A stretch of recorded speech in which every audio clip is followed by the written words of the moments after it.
Okay, here we go. So, today I'm going to talk about sleep, or lack thereof. So, most people that I encounter struggle in some way or another with sleep. And it usually involves getting to sleep, getting through the night, problems with waking up too early and things like that. And I've been having a think about this because it's something that I've been interested in for a long, long time. It's just about how can I sleep better? I used to really struggle to get to sleep. My mind would be buzzing up until, the early hours of the morning, and then you get stressed. You get stressed because you haven't slept, and then you get stressed because you still have to sleep, and then you mistakenly look at the time and you're like, crap, I've got to get up in like 4 hours, and you stress about that, and then basically you never get to sleep, or you get very, very intermittent sleep, end up snoozing, and then you end up knackered. The problem is, then you go to work, let's say, have a hard day at work, come home in the evening, all you want to do is relax. So you relax in front of the TV, you pick up your phone, you just switch off, but then you go to bed and you still can't sleep, and then you end up knackered the next day, and the day after that, and the day after that, and the cycle just continues of being perpetually tired. And you're like, how can anyone expect themselves to really be on point, to be growing themselves or developing themselves, or even just doing, a decent job in their current work while being tired all the time? So here are my, seven things that I want to talk about to do with sleep and how to get better sleep. Number one, and I think this is probably the most important one if you're that serious, is being intentional. So in order for you to get anything done, you've got to be intentional about it. And what I mean by that is really, how much do you care about getting it done? You will not, and I can guarantee this to you, you will not have a good night's sleep if you don't try to have a good night's sleep on purpose. Because you really can't just go about your daily life and then come in the evening and just kind of stop when you go to bed and then expect to be able to get to sleep in 5 seconds or even 15 minutes or even, in some cases 2 or 3 hours. You need to be intentional about it. You need to plan it a little bit. And I know it sounds super boring, but hey, this is coming from someone who really struggled with sleep, and now it's basically a superpower. Okay. So second, don't give yourself excuses. I was speaking to someone at work recently, and they were talking about sleep and about shift work and how is it that I can get to sleep? What do I do before a night shift? Now, before a night shift, the night before, I'll normally go to bed at 9 p.m. I'll have 8 hours sleep, so I'll get up then at 5 in the morning, and then at 1 p.m. I'll go back to bed for anywhere between 2.5 to 4 hours, depending on just how full my day is. And I can do that. I'll go to bed at 1 o'clock in the afternoon and I'll be asleep in 5 minutes, even though I've had a full good night's sleep the night before and good full night's sleeps the two nights previous. And that just becomes down to practice. Now, he turned around to me and said, oh, well, I don't know how you do that. I just can't sleep. And that's most people's responses. I just can't do it. But the thing is, if you say to yourself, I just can't do it, you're never going to try, because why bother? Why bother trying to improve something if objectively it's just not physically capable for me? And that's basically what you're saying. And it's a shorter version, but if you say to yourself, I just cannot do it, what you're basically saying to yourself is, I am just physically incapable of doing it.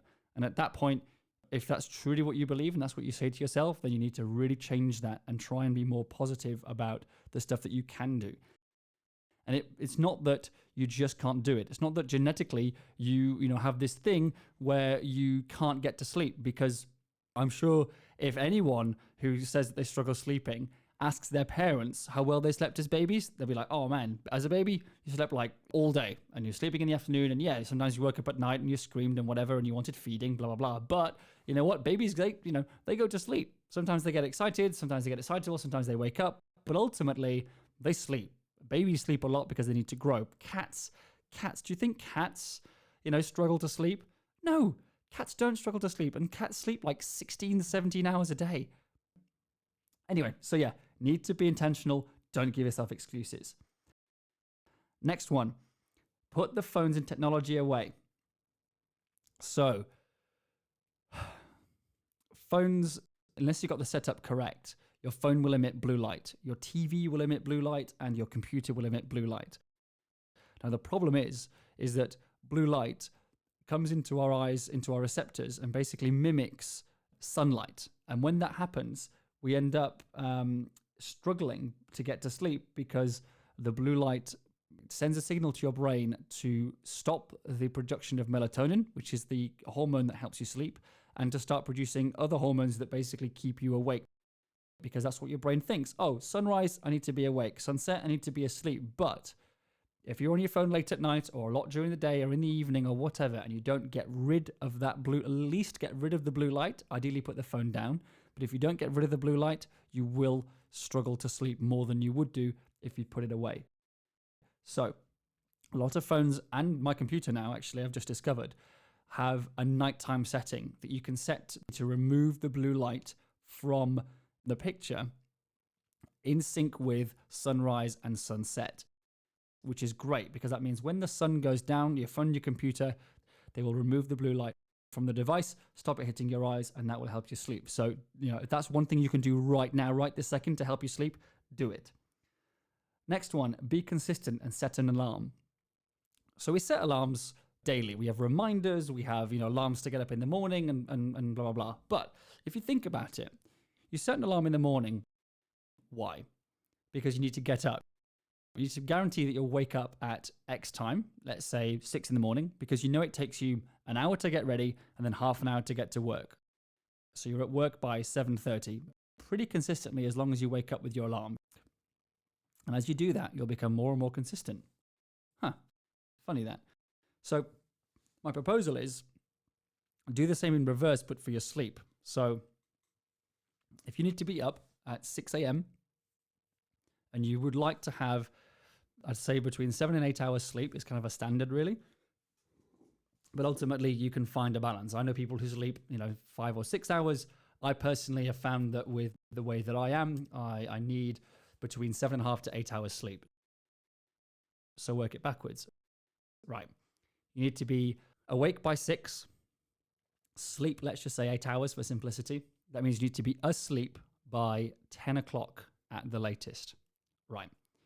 And then I would recommend a full hour of getting to bed routine. So that means that you set your alarm to go to sleep at 9 p.m.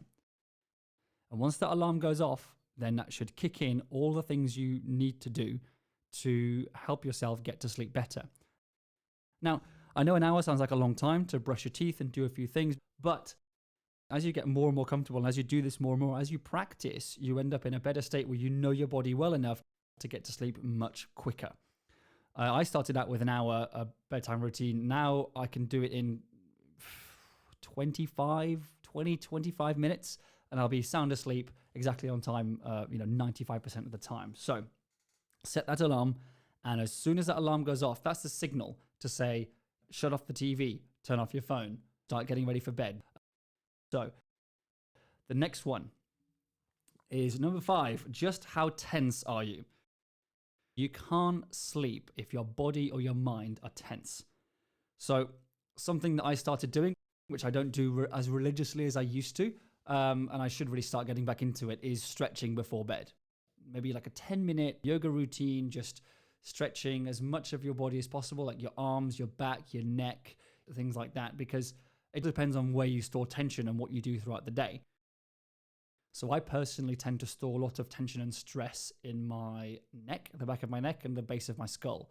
So if I have had a particularly difficult or stressful day, I'll just make sure to spend 5 or 10 minutes just massaging those areas, trying to release as much of the stress as possible.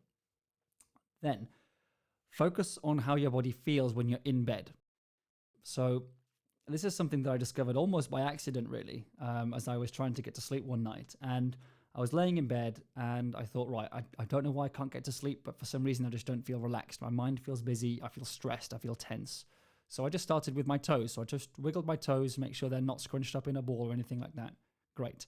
And then you work up your body. So, okay, are your calves tense? Are you trying to lift one of your legs up to keep it in a certain position, or is it fully relaxed? So work from feet to face all the way up and try and just make sure that nothing is tense. And I found that on numerous occasions, my fists were clenched, and I don't know why, but they just were. And then when I got all the way to my face, I find that like I'm trying to close my eyes really hard and my face is all scrunched up, which again, that does not help you to sleep. And I find now, especially now that I know I've got to know my mind and my body quite well, is that if I can't get to sleep, chances are it's because my body is physically tense. And as soon as I relax my body and take a few deep breaths, I can feel the calm washing over me. It literally feels like just a nice warm wave of calm just washing over my body. Every time I exhale, it gets stronger and stronger. And within minutes, I'm fast asleep. It's great. It feels amazing. So go through your whole body and just try and relax everything. Every exhale, every time you breathe out on your slow breaths, try and sink deeper into the mattress. Try and be heavier. And that will help your body to relax. Number 6, where's your mind at? So a lot of people talk about, their mind being really busy and things like that. And the great thing about your mind is also the worst thing about your mind is it makes connections. You can be thinking about work and then you think about somebody at work and you think, oh, this person does this hobby. And then before you know it, you're thinking about mountain climbing or snowboarding or whatever and how much you'd love to do those things. But your mind ends up going a bit down a rabbit hole. And that's not helpful when you want to get to sleep. My recommendation is try and have a neutral space to bring it back to. So whether that's a memory or just a thought that is fairly neutral, doesn't have much for you to pick out of there and then really kind of for your mind to then wonder. So a couple of mine that I like, just imagine a sky completely black with a few stars dotted here and there. As I'm quote unquote moving through space, moving towards the stars, I can see some of those white dots just passing by me slowly. Because again, that's neutral. I can't take anything out of that. My mind doesn't get into too much trouble when it starts to make connections with other things. It doesn't happen that much. Secondly, one that I like is I think of a big skyscraper in a black sky at night. And all the lights are on the skyscraper. And then just one by one, floor by floor, all the lights are going out. And then the idea is that before you reach the bottom floor, before all those lights are out, you're asleep. That works quite well for me. I know a few people who count backwards from 10. So again, there's like a definite endpoint, which is 0. If you count up, like counting sheep, you'll 1, 2, you can go to infinity, but 0 is none, is 0 seconds, 0 sheep, 0 whatever. So that can help you as well. So try and bring your mind back to a neutral place. It doesn't always work first time or second time. So it's all about when you realize that your mind is wandering, when your mind's going away from you, when it's, picking up various things, when it's going off and wandering on its own and you find yourself in the depths of your mind thinking about crazy stuff, then when you realize, then bring it back to your neutral place. And then and it will start to wander again. And when it does, bring it back to the neutral place. And then when it wanders again, you bring it back to that neutral place. It becomes easier and easier with practice to do this. And then you get much better at it. And you find that you can get to sleep much faster. Number 7, practice, practice, practice. So the thing is, I think, and it's just my belief, but I guess it seems to make some sense, is the fact that I feel like we unlearn how to sleep. So as babies, as I mentioned earlier, babies sleep pretty well. Not all that stressed. They're growing. Growing is hard. Trying to sit up and stand up and walk for the first time, it's so difficult. And, I've got all this growing to do. And, I don't have to stress about a great deal. Is my nappy clean? Am I fed? Am I warm enough? Yes. Do I feel constricted enough by my blanket to feel safe? Yes. Then great. Nothing else. That's like the end of like babies is like 4 things. Do I have those things? Yes. Can I get to sleep? Absolutely. As we get older, I think we unlearn these things. We get a phone that we're on more and more in the evenings, later and later and later. And then we do all this stuff during the day and we have like work to stress about or exams or boyfriend, girlfriend, partner, whatever you want to call them. You have all these things to kind of worry about that enter your mind space while you're trying to get to sleep. And you see, that's the other thing, is that babies are tired. Young kids are tired. They're physically tired. They're running around for a lot of the day, trying to pull themselves up, running, jumping or whatever. And I'd argue that as adults nowadays, we don't tend to tire ourselves out physically at any point during the day. A lot of us have jobs where we're sat down, especially now when we're working from home with the pandemic, is that we need to make sure that we're getting outside and doing some exercise, just something just to make us a bit more physically tired, because that will also help you sleep at the end of the day. I think coming into this practice is that we aren't all that used to being completely quiet. We're not used to having just silence and just stopping. Normally, from the moment we wake up to the moment we go to bed, we are bombarded by light or by noise of some description or by some video we're watching on YouTube or just scrolling on Facebook or whatever. It doesn't end. So your mind, I think, always has to be thinking about something. And normally during the day, it's very easy to distract ourselves. Listen to music, listen to an audiobook, be at work, go to meetings, whatever. But then as soon as all that shuts off, then you hear the thoughts inside your head. So I'd say, me personally, try as much as I can to make sure that I use my phone for my alarm only. And then for the first hour during my wake up routine, no phone, no technology, just get ready for work and just listen to my inner thoughts and how I talk to myself and all of these things, because it's nice to get used to that. And again, that's kind of why I say about an hour before bed as well, because the hour helps you just to have some silence and some peace and just think about some of your thoughts and just mentally prepare for the great night's sleep you're about to have because you've been practicing all of these things.